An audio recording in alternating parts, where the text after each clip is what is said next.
ना साथ रहूंगी ना तलाक दूंगी। ऐसी महिलाओं की अब खैर नहीं है, क्योंकि नए कानून ने ऐसी पत्नियों के खिलाफ में पति को भयंकर अधिकार दे दिए। क्या क्या अधिकार मिल चुके हैं, सारी बातें जानते हैं। पहली चीज तो अगर कोई पति अपनी पत्नी को रखना चाहता है, लेकिन पत्नी जो मायके में जाके बैठ गई है या फिर कहीं और जाके बैठ गई है, ना तो साथ रह रही है और ना तलाक दे रही है, ऐसे में पति क्या कर सकता है? तो पति अपनी चल और अचल संपत्ति से उस पत्नी को बेदखल कर सकता है जी। लेकिन यह संपत्ति ऐसी होगी जो पति ने खुद कमाई होगी। अगर कल को पति को कुछ हो भी जाता है तो ऐसी पत्नी को अब कोई हिस्सा नहीं मिलने वाला है। लेकिन जो खानदानी जमीन होती है और अगर पति को कुछ हो गया तो उसमें से तो वो हक मांग लेगी। तब ऐसे में जो पति के जो माँ बाप हैं वो भी क्या कर सकते हैं? ऐसी बहू को बेदखल कर सकते हैं। अब बेदखल कैसे किया जाता है, अगर आप इसकी जानकारी लेना चाहते हो तो आप कमेंट कर दें, मैं आपको वीडियो बना के दे दूंगा। दूसरी चीज, अगर कोई पत्नी मायके में जाके बैठ गई है या कहीं और जाके बैठ गई है और आ नहीं रही है और पति चाहता है कि वो भाई अपनी भाग्यवान जो है अपने साथ में रहे, और ऐसे वहां पे अपना अच्छा खा कमा रही है और पति यहाँ पे बेरोजगार बैठा है, तब ऐसे में पति क्या कर सकता है? उससे मेंटेनेंस ले सकता है, या तो साथ रहे या तलाक दे। और तू तलाक भी नहीं दे रही और साथ भी नहीं रही है, तो ऐसे में पति क्या कर लेगा? मेंटेनेंस उससे ले लेगा, यानी कि खर्चा पानी। और ये जो खर्चा पानी मिलता है ये मिलता है हिंदू मैरिज एक्ट सेक्शन 24 के तहत में, अगर पत्नी कमा रही है और पति बेचारा बेरोजगार बैठा है तब। तीसरी चीज, अगर आपके बच्चे भी हैं और साथ में बच्चों को भी लेके चली गई, ना तो आ रही है ना फैसला कर रही है, तो भाई एक काम तो कर, बीच में मामले क्यों लटका रखा है? तब ऐसे में आप बच्चों की कस्टडी भी हस्बैंड ले सकता है। और इसके लिए तो अब नई अथॉरिटी आई है बच्चों के लिए, तो यह आई है कि पति चाहे कैसा भी है, चाहे वो शराब पीता है, चाहे वो लंगड़ा है, लूला है, बीमार है, कैसा भी है, चाहे वो कम कमाता है, बेरोजगार है, पर वो एक फादर है, एक बाप है, वो अपने बच्चों को अपने पास रख सकता है, उसके पास में अधिकार है। वो बच्चे जो वो भी एक तरह की एक प्रॉपर्टी मानी गई है, जितना माँ का हक है उतना पापा का हक भी है। तो ऐसे में ऐसी पत्नी जो माँ बच्चों को भी लेकर चली गई है, अब पति क्या कर सकेगा? बच्चों का भी अधिकार ले सकेगा, बच्चों की कस्टडी अपने पास में ले सकेगा। चौथी चीज, सबसे जरूरी चीज, और ऐसे लोगों के लिए जिन्होंने कोर्ट मैरिज की थी, अगर आपने भी कोर्ट मैरिज किया है फिर लव मैरिज की है, और आपने देखा होगा लव मैरिज के बाद में लड़की एक बार जब अपने मायके चली जाती है, फिर उसके जो पीहर वाले वो वहीं उसको बिठा लेते हैं। और समस्या ये आती है जी, मेरी पत्नी तो आना चाहती है पर उसके पीहर वाले नहीं आने देते, अब ऐसे में क्या करें? तब ऐसों के लिए भी एक नए कानून के अंदर एक नई धारा बनी, स्पेशल धारा बना दी है, जो नया कानून है BNSS। अगर वाइफ आना चाहती है और उसके घर वाले उसको नहीं भेज रहे, वाइफ आपको मेल कर रही है, व्हाट्सअप कर रही है कि बाबू लेने आ जा, लेने आ जा, ठीक है, और ये जो चीज होती है लव मैरिज के केस में और कोर्ट मैरिज के केस में ज्यादा होती है, लेकिन उसके परिवार वाले अगर नहीं भेज रहे, तब इसके अंदर एक सेक्शन बना दिया 101। इसके तहत में आपको सिर्फ क्या करना है, जहां पे वो लड़की है उस एरिया के SDM को एक एप्लीकेशन देना होता है, या फिर आप हेल्पलाइन नंबर पे भी कॉल करके बता सकते हैं कि मेरी पत्नी तो आना चाहती है पर उसके घर वाले नहीं भेज रहे। ऐसे में SDM क्या करेगा? उस घर में जहां पे वो रहती है वहां पे 2 पुलिस वाले भेज के और आपकी पत्नी को फिर वहां से आपके लिए ले आएंगे। और इसका अगर आप पूरा प्रोसीजर जानना चाहते हैं कि कैसे कार्रवाई होती है और इसमें कोई पैसा नहीं लगता है, तो आप मेरे को कमेंट करके बता दें, मैं आपको वीडियो बना के भी दे दूंगा। लेकिन आपकी कोर्ट मैरिज नहीं हुई, लव मैरिज नहीं हुई, और ऐसे में आप भी चाहते हैं कि भाई मेरी वाइफ आ जाए, मेरा घर बस जाए, घर बसाने के लिए हमने शादी की थी, अब वो मायके में जाके बैठ गई है बिना वजह, कोई तू मैं नहीं। ऐसे में अगर आप लाना चाहते हो तो एक बार के लिए आप क्या कर सकते हैं?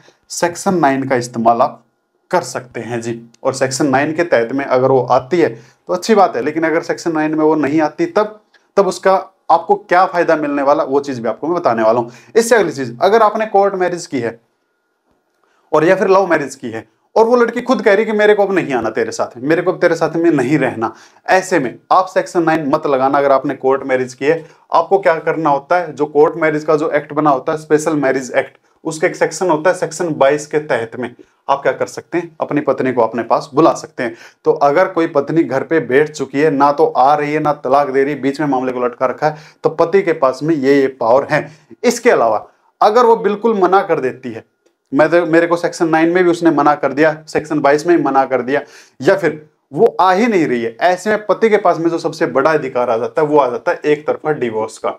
और इसकी हमारे पास में अथॉरिटी भी है, जो है सुप्रीम कोर्ट की। ये सुप्रीम कोर्ट की जजमेंट है जो कहती है कि अगर पत्नी ना साथ रह रही है और ना तलाक दे रही है, ऐसे में पति जो उससे एक तरफा तलाक ले सकता है। एक तरफा तलाक का एक ग्राउंड माना गया है, इसको क्रूरटी माना गया है जी। लेकिन इसके अलावा अगर कोई पत्नी आ तो नहीं रही है, और चलो डिवोर्स वाली बात भी सही है, लेकिन वो वहां बैठे बैठे अगर आपको कोई धमकी दे, तो मैं तेरे और तेरे परिवार को जेल करवा दूंगी, तो जाके दिखाना कहीं और, मैं तो आऊंगी नहीं, तेरे को मैं तो नहीं आऊंगी और किसी और को भी नहीं आने दूंगी। अब ऐसे में कोई भी अगर आपको धमकी मिल रही है, तब नए कानून के तहत में आप उसके खिलाफ भी एक्शन ले सकते हो। ये जो एक्शन होगा, ये जो नई धारा बनी है बीएनएस, जो नया कानून बना है, इसकी धारा बना दी 351 कि 2 के तहत में 2 साल तक की सजा।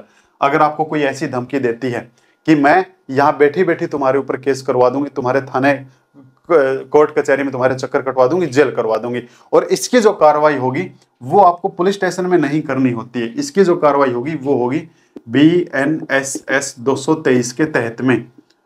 यहाँ पे मजिस्ट्रेट के पास में जाके आप इसकी शिकायत कर सकते हैं, और यहाँ पे शिकायत करने के बाद आपको जो सबसे बड़ा फायदा होने वाला है वो ये होने वाला है कि इसी की एक धारा होती है 232, इसके तहत में आपको 90 दिन के अंदर उसके ऊपर कार्रवाई देखने को मिल जाएगी।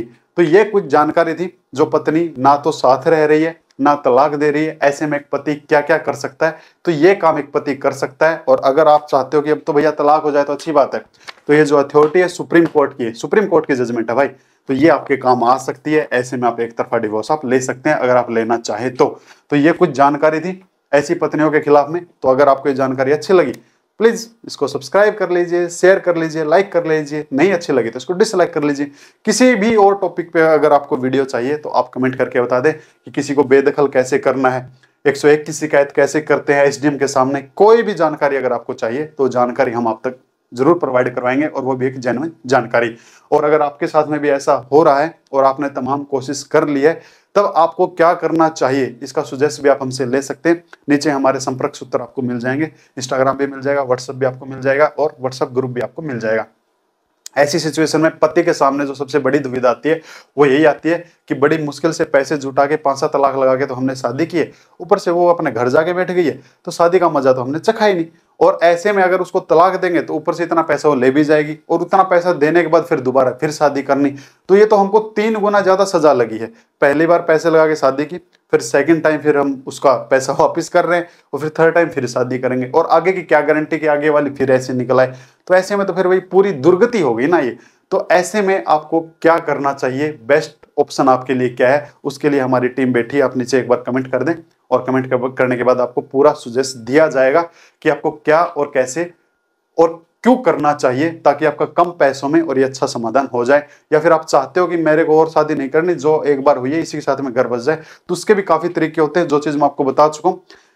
इसके तहत भी आप मदद ले सकते हैं, और इसके अलावा कुछ और तरीके भी होते हैं जो हम सरेआम नहीं बता सकते, वो भी आप अगर हमसे सुजेस्ट लेना चाहते हैं तो आप व्हाट्सअप कर सकते हैं। तो उम्मीद करूंगा भाई ये जानकारी आपको अच्छी लगी होगी। जो ऐसी पत्नियां हैं जो ना साथ रह रही है ना तलाक दे रही है, तो उनका आप इस कदर इलाज आप कर सकते हैं।